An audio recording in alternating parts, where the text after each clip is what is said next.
All right, hello, my fat loss in half the time group. If you're new to the fat loss in half the time group, say hi. Let me know if you're watching live or on the replay. If you've been here before, you know that our main focus is to transform body, mind, and spirit. Today's topic is going to be talking a lot about all of those three aspects, but a lot about your metabolism, which is part of your body, right? And this is something that I see a lot or hear a lot when I'm talking to people on, for example, on calls or when it comes to incoming clients or people who are curious about working with me or curious about joining the program, or when I meet someone new and they figure out that I'm a nutrition coach, they comment like, oh, I wish I could, or they see how much I eat and they say, oh, I wish I could eat that much. Or my metabolism seems to be not the way it used to be 10 years ago when I was blank years old, or I used to be able to eat this and it didn't stick. Now I feel like I have one beer or one slice of pizza and I gain weight. These are things I hear quite often, and it kind of comes down. Definitely a question of the metabolism, right? And Rita, thanks for saying hello. Yeah, and if you're just joining now live, or if you're joining on the replay, just let me know that you're watching and just type live or type replay. But yeah, let me know if this rings a bell. If you've ever said one of these things or heard one of these quote unquote like excuses of like, hey, what's wrong?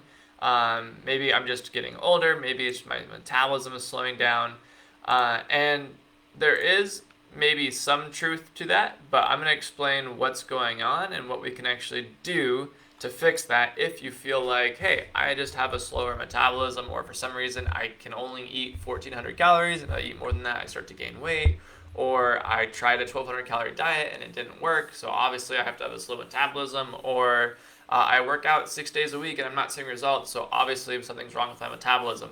If any of those sound like you, we're going to talk about why, the science behind that, and how to fix it. So first, I'm going to check the comments, make sure that we're all good there. Yep, okay, perfect. I'm all caught up. So what does it mean, right, to have a slow metabolism? Well, there's four things that can mean. The first thing is, one, that you're metabolically adapted to eating less food.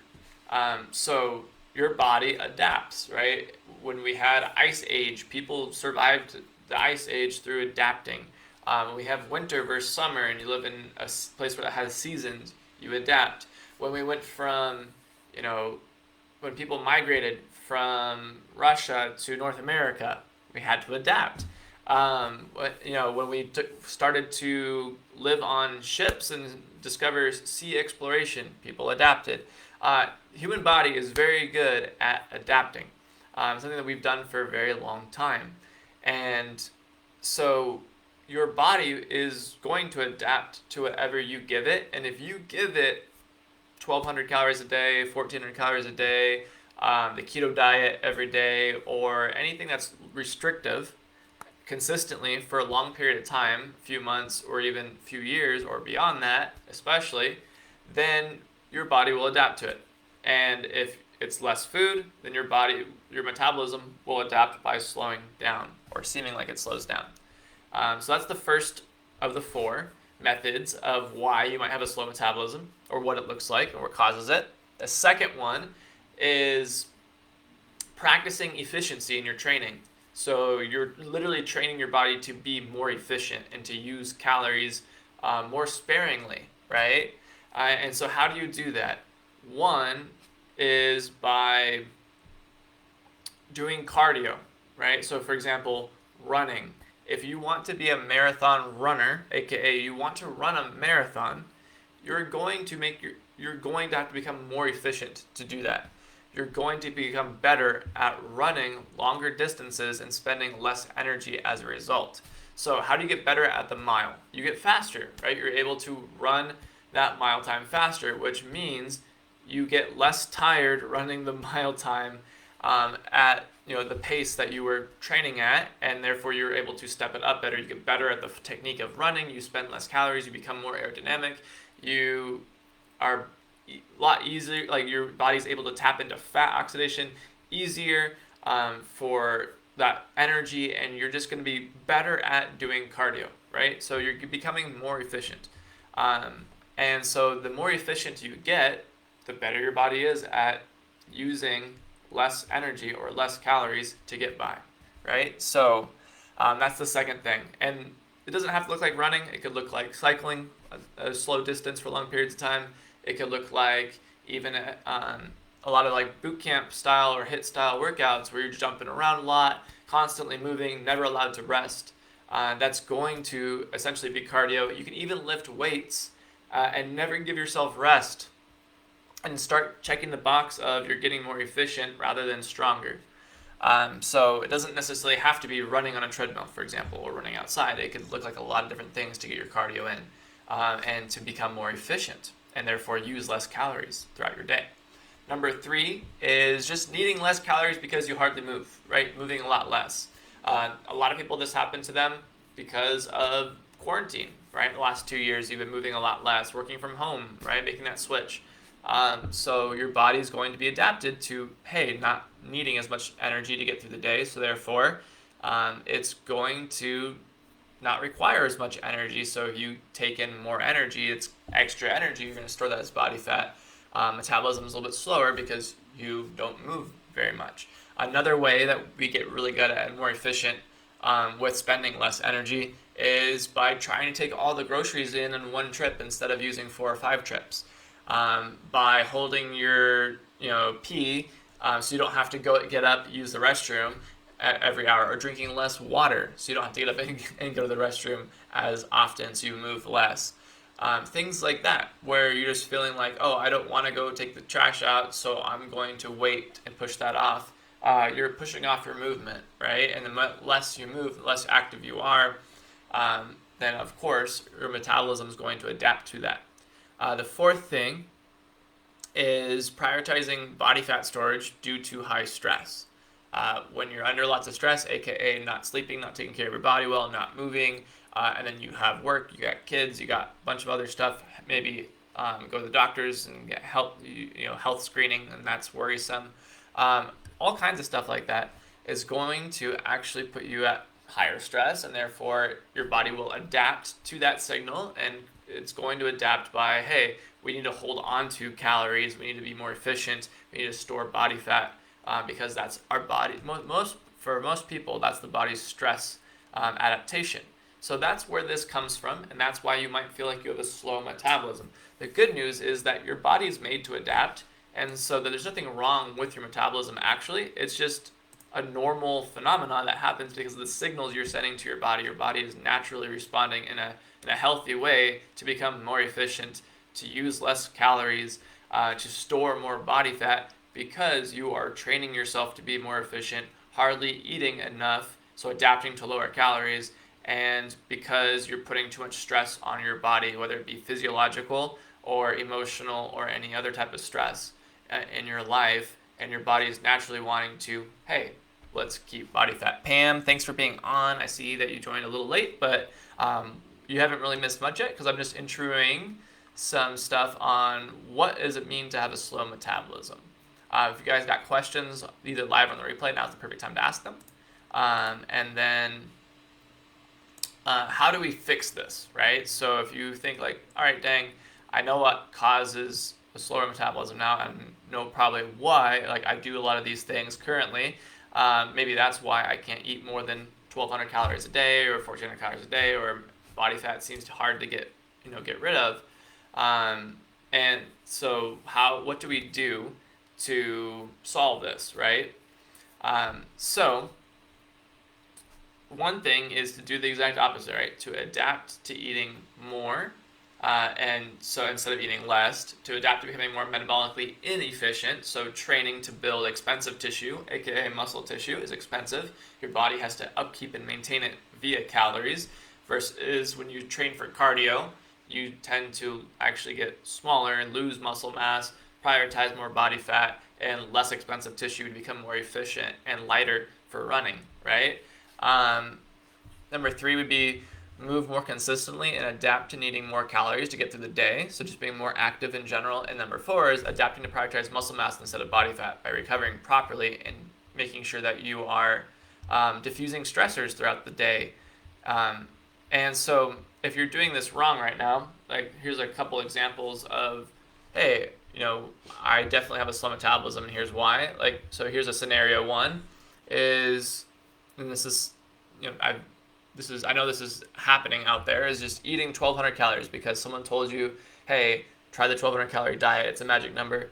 It's the most extreme deficit you can create and still be quote unquote healthy from a lot of people who are mostly women. For men, that's way too extreme for the most part. But yeah, eating 1,200 calories a day consistently. If you're doing that, that puts stress on your body, right? And then living a pretty sedentary lifestyle because maybe you work from home, and then prioritizing cardio as your only form of exercise because you think that's what you need to do to lose weight, and because you live more of a sedentary lifestyle, of course you need to move more, right? And so sticking to a really restrictive diet, not moving much throughout the day, and then prioritizing cardio is a great way to slow down your metabolism. It's like the perfect storm. Um, Another example or how to slow down your metabolism would be, hey, eating low carb consistently, so keto diet, for example, training 6 days a week or close to it, and then not leaving much room for recovery because you have a busy life. So not sleeping enough, not drinking enough water, not eating enough protein because you're sticking to keto, or not eating enough carbs for recovery because, again, you're sticking to keto. And it's just not working for you, especially because you've got a busy life, a lot of stress, and it's also another perfect storm for slower metabolism or a lot of body fat, right? And so if you're, what does it look like to have a slower metabolism? Maybe if you're still unsure, it's, you know, one symptom could be not being able to enjoy a night out without gaining a few pounds because you're so adapted to eating so little that the moment you eat out or eat more because it's your birthday or holiday, you gain weight. Consistently gaining weight year over year because every year's got holidays and every year has summer vacation and every year you go out of that box and gain a little bit more without being able to get rid of it. Every time you go on a diet, you hit a plateau pretty quickly. Maybe the first time you ever did a diet, it worked well, but now you do it and you feel like you can't make it past 2 weeks without binge eating or feeling really stressed or just having to give in, right? Having low energy throughout the day and being able to really like fall asleep anywhere at any time, right? Or even having a hard time to fall asleep at a normal time. So any of these, as well as like brain fog, getting angry or hangry on a regular basis, feeling overwhelmed with stress, confused, all symptoms of having, being adapted to eating less, moving not enough, and just not recovering well, not taking care of your body. And so, of course, we fix that by doing the opposite. And so what are those actual steps, though? When we say, hey, adapt to eating more, especially protein, fat, and carbs in the right amounts, what does that look like? So one is eating enough protein, so 0.7 to 1.2 grams of protein per day. If you want to take the middle and a little on the higher end, make the math easy. It's just 1 gram per pound of body weight, right? But if you want to do the calculator and get yourself a nice range, it's 0.7 times your body weight or 1.2 times your body weight, and that's your low and high end. You want to be in between there and see where your body reacts best based on what you're doing. So protein is number one, right? Making sure that you're just getting that in. The second thing is stop training to be efficient, right? If you're training cardio all the time or doing HIIT classes or boot camp classes all the time, maybe it's time to start training to be like more of a strength athlete and to give yourself appropriate rest. You can start more of a quote-unquote powerlifting or bodybuilding style workout, either one of those which prioritize more strength and allow for rest and recovery, and prioritizing that is going to allow you to become more metabolically inefficient. So you're going to be building more of that expensive tissue, that muscle mass. And I would recommend strength training 20 to 30 minutes a day, every day, or 3 times a week for like 45 minutes. It doesn't have to be a whole lot. It just has to be something that you can stick with, right? Racking up your step count is another way that you can, if you're not moving enough, and that's one reason why your body's adapting, racking up that step count. So taking multiple trips out to the car to get groceries, not trying to take everything all in at once, parking far away whenever time you go somewhere, taking a walk after every meal regularly, especially if you're in quarantine, like you're working from home and you don't get a lot out of the house very much, taking time to listen to music and to dance, right? Doing things like playing a sport outside with your kids or other stuff like that to rack up more steps, and adding in, like I said, purposeful walks or runs if you have a hard time getting those steps throughout your day, but really try to get them in your day as best you can, and then add more on top if you need to.